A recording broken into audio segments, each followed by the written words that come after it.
Hello guys, welcome to a new video from the channel. This time we check how to fix WhatsApp login not available right now. So let's start. So first let's go to our browser and let's go and write down detector. So this will help us to check if WhatsApp is working correctly. So let's write down detector.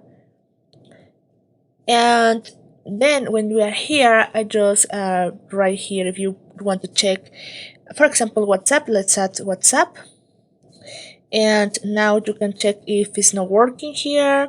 You can go to download detector and check if there is a problem with WhatsApp and working, or if there is no problem about WhatsApp. Okay, so now that you check everything is working, let's go to our phone and then let's keep press WhatsApp and let's go to app info. So sometimes as user you have to delete all data from your phone, so just click on clear data and just click cache and then you can delete everything here.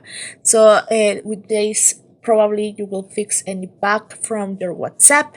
And now try to open once again, and when you do it, well, that will help us to fix the problem on WhatsApp. Or if it's not working, I recommend you to uninstall the app and then reinstall once again and log into your account. So that's just how it works. I hope this works for you. Thank you for watching this video. Remember to subscribe and keep thumbs up to this video.